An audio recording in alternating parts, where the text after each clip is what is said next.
Underwater archaeologists made a stunning breakthrough in their investigation of eastern Mexico's submerged cave systems in early January 2018. The divers were part of the Gran Acuifero Maya team, an international research initiative. The scientists' latest 5-year mission has taken on the exciting adventure of directly exploring under the Yucatan Peninsula.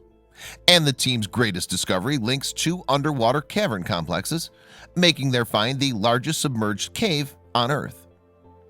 The underwater marvel lies beneath the Caribbean coast of the Yucatan headland near the popular tourist destination of Tulum in the East Mexico state of Quintana Roo. The two cavernous systems which have now been linked are Sac Actun and Dos Ojos. The former has effectively submerged the latter, and together the two underground complexes comprise about 216 miles of flooded tunnels.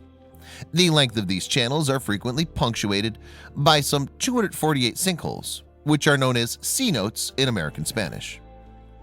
The Gran Acuifero Maya project has gathered together a team of scientists from different disciplines to explore and map the caves beneath the Yucatan Peninsula.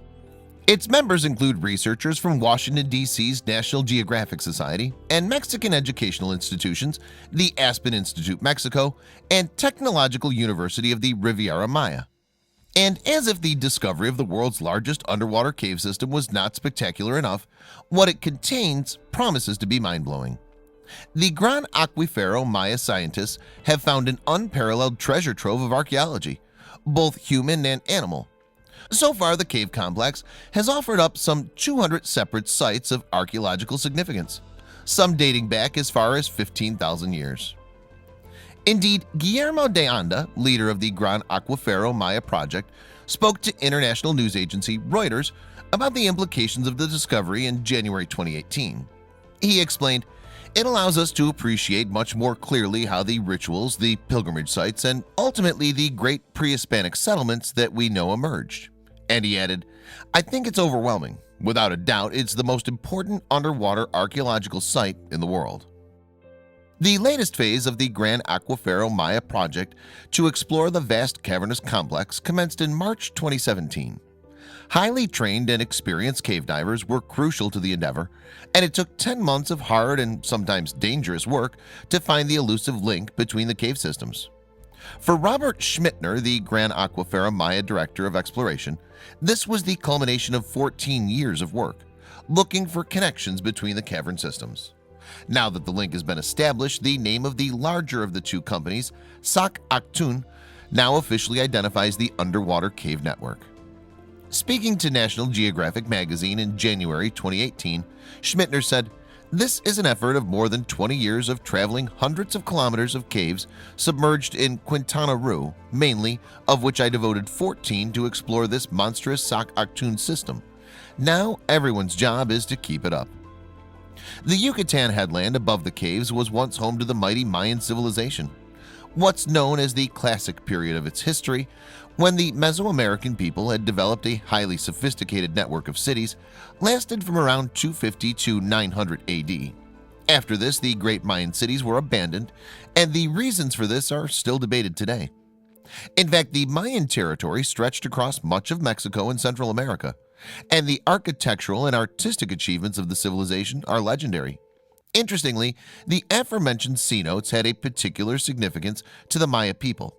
The Yucatan Peninsula area had few rivers and lakes, so the cenotes were often important sources of fresh water and encouraged settlement. And as well as having a practical use for the Maya, these cenotes were also regarded as sacred and spiritual. Mayan culture saw these sinkholes as entrances to the world of life after death. They performed rituals that centered on them, including human sacrifices to Shak, the god of rain.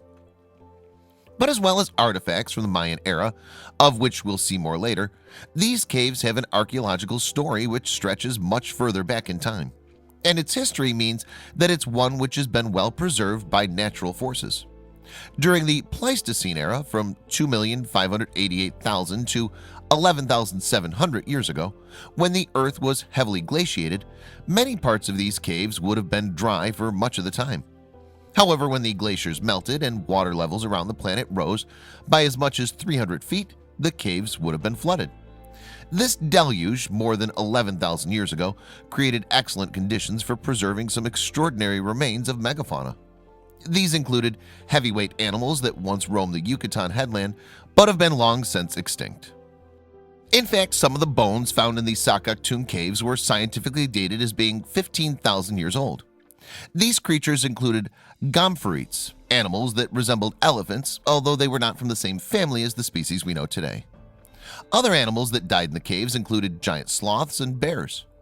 But it was not just animal remains that the Gran Acuifero Maya project came across.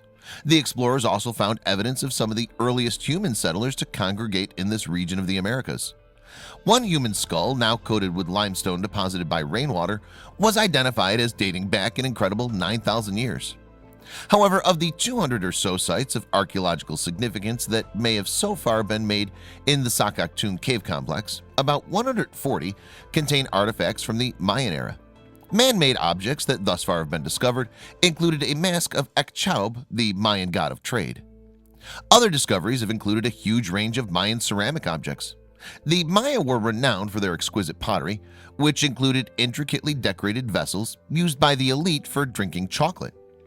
Other more commonplace items, such as bowls and jugs used by ordinary folk, would have been much simpler in design. Another amazing find was a shrine that was apparently dedicated to Ekchauch, the Mayan god of war and commerce. This holy site even has a stairway built into the side of the cenote that houses it. The explorers have also come across burnt human sacrificial bones and wall art submerged in the caves. In addition, another of the aims of the ambitious Gran Acuifero Maya project has been to explore ancient societal connections. The archaeologists are keen to dig up any interactions between the Mayan people and early humans in the region. While some 140 items have been dated to Mayan times, about 60 are believed to date from between 6,000 to 12,000 years ago. Nevertheless, despite all the great work done so far, the Gran Acuifero Maya mission is far from complete. Not only is there more archaeological work ahead, there are also other cave systems to explore under the Yucatan Peninsula. And it's possible that those systems may have links to Sakaktung. Not only will this increase the spread of the cave complex, but also our understanding of the Mayan culture.